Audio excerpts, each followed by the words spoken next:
How you doing? Today's class. Remember I told you once in a while we'll start going back to our classes. Because without education you're not going to know nothing. Without knowing is a lack of knowledge will destroy you. Now I know over time we've been studying a lot of ancient history, like the last one was the portrait of the internal people, which is our people. We talk about civilization. We talk about the Egyptians, the Babylonians, the Sumerian texts, and the Kickites, and the Canaanites, and the Levites, and so on and so forth. Now we need to speed up. Now, class, we need to start to understand a special movement that's coming back. Well, they're already here, but they're here now in modern time. And it ain't no joke. But the originators of the special group that you need to sit down and begin to study, and I'm going to tell you, get yourself a pen and a paper and a pencil, and dot down information so you can do your research. We need to start to learn about the Black Panthers, the Vanguard of the Revolution. One of the two founders in those days was Huey Newton and Bobby Seale. I will repeat that again. The Black Panthers, the Vanguard of the Revolution. One of the two focus leaders, the first brother name was Huey Newton. The second brother's name was Bobby Seale. All right, this documentary is about the Black Panthers. I need y'all to sit down and get those papers, pencil and paper, like I said. But before we do that, let's pay all due respects to the Creator. Let's get into our school because we need to start talking about the Black Panther movement. They exist to this day. They do. But I'm going to show you the beginning, how the Black Panthers self-defense had formed together. This is what we need to understand. Y'all talking about unity? Y'all like talking about unity. Well, you're going to find out how unity is really formed. If you truly believe in what you believe in, oh, it's going to happen one way or the other.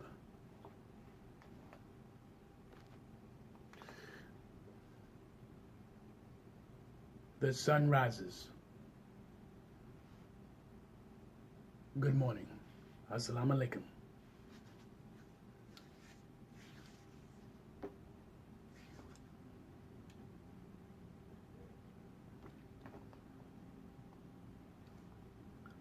AMUN. Let's get right into it. The Black Panthers, the Vanguard of Revolution. Let's get into it. Gods and goddesses, kings and queens, and brothers and sisters. It's going to be parts. Remember, I told you how time consuming. Plus, I'm having problems with Facebook, and they, blocking me and stuff like that. So I don't know how long I'm on that bull crap. So we're going to go through Facebook. We're going to go through YouTube.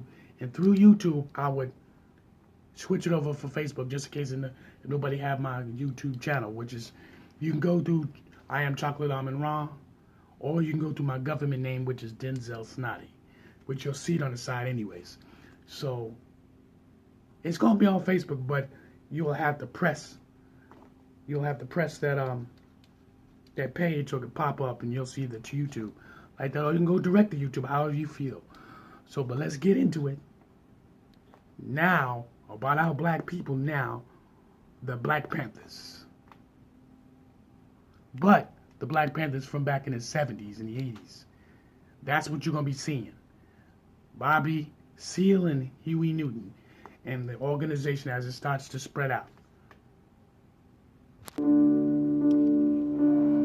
There's an old story, and it's used in various cultures, where a group of blind men approach an elephant and try to describe it. The first man approaches the elephant, touches its side, and says, "It feels like a wall." The next man touches the tusk and says, "The elephant must be like a spear." Another blind man touches the trunk and says, "It feels like a snake."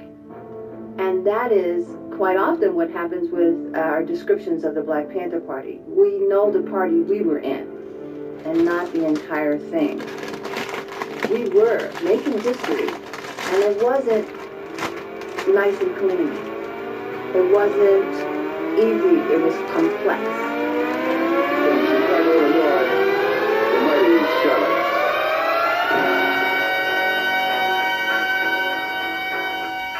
For God's sake, give more power to the people. There's some people up there calling everything. The thing that led to the Panthers was what we were seeing on television every day: attack dogs, fire hoses, bombings.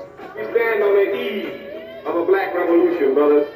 Now we have the emergence of voices within the community that were saying we're not going to continue to turn the other cheek. You tell them white folk in Mississippi that all the scared niggas are dead. We want black power. We want black power. For God's sake, give more power to the people. This was a revolutionary time. 50 countries in the world gained their independence in the decade before the founding of the Black Panther Party.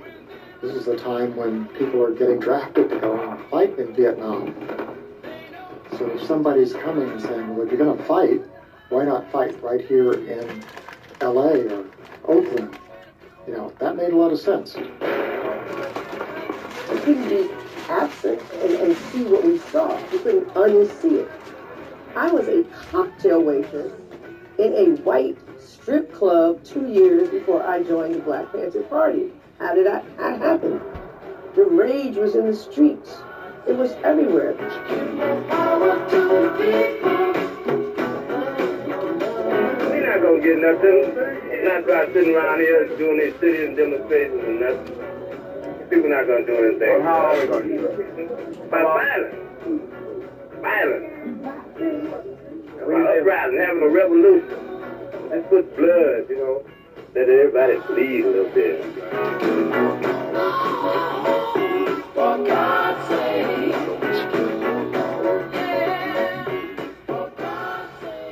Relations between police and Negroes throughout the country are getting worse.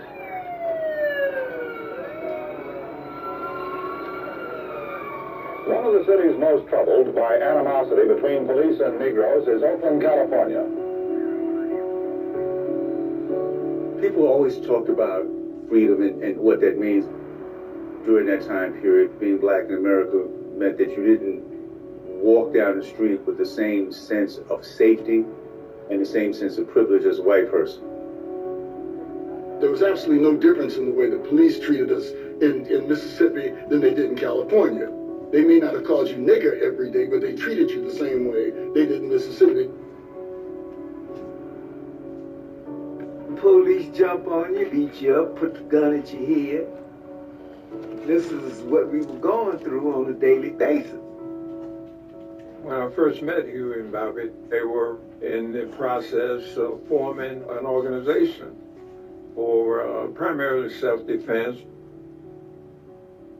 We didn't plan to have a nationwide organization, anything like that. We were organized and dealing with the problems in Oakland. We use the Black Panther as our symbol because the nature of a panther. A panther doesn't strike anyone, but when he's assailed upon, that he'll back up first. But if the aggressor continues, then he'll strike out.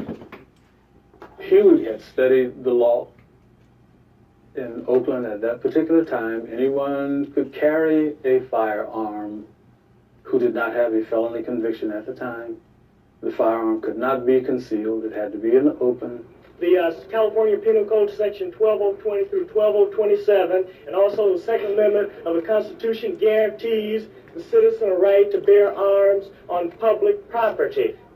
Huey said we're going to carry our guns and we're going to follow the police, and if they stop someone, we're going to stop. We're going to maintain a legal distance, and we're going to observe the so-called law officers in performance of their duties.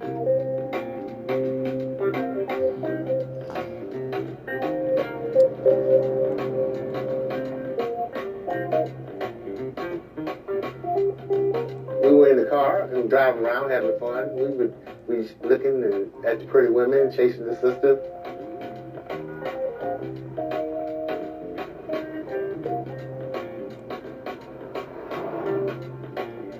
Then something might happen, and then all of a sudden, the focus would just become serious.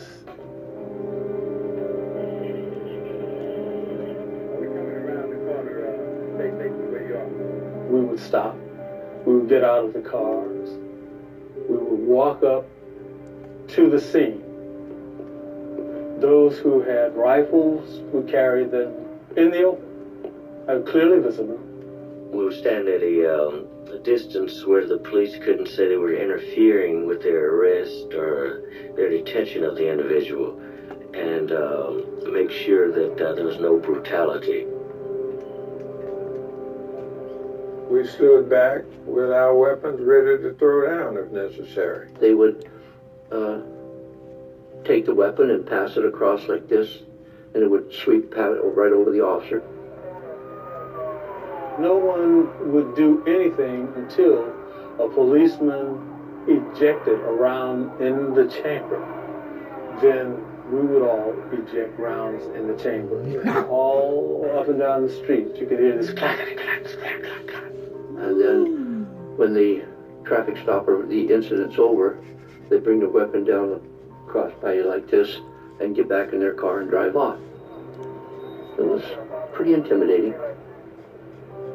We refer to ourselves as the Vanguard, and we were setting, by example, a new course that we wanted the entire community to follow.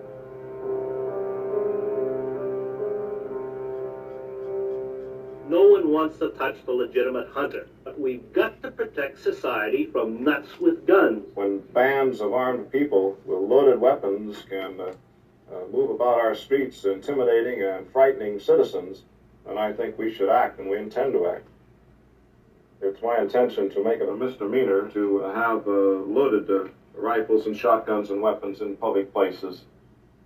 The police department had went to a local congressman to get a bill written. So Huey called me up and says, we have to go to Sacramento. It was conceived as a media event that the press is always at the California State Capitol. No one really wanted Huey himself to go because Huey was kind of a quick-tempered firebrand. Bobby was a little more cautious. And it was like, look, you've been great so far, but, you might blow it up there and, bad things could happen.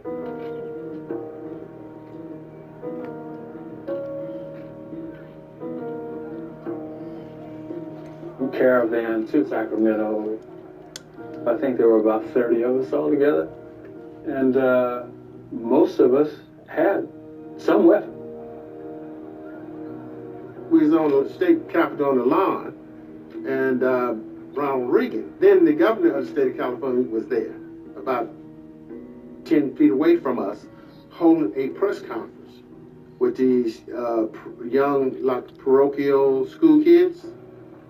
And what happened is, as soon as the press seen us, they gravitated from Ronald Reagan over to where the Panthers was. The Black Panther Party for Self-Defense calls upon the American people in general, and the black people in particular, to take careful note of the racist California legislature, which is now considering legislation aimed at keeping the black people disarmed and powerless at the very same time. Racist police agencies throughout the country are intensifying the terror, brutality, murder, and repression of black people.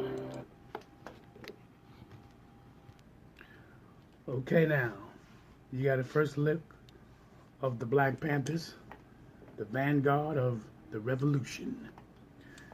You got a first look at Huey Newton and Bobby Seale, how the beginning of the Black Panthers begin to transform and to become one unit. You want to understand that.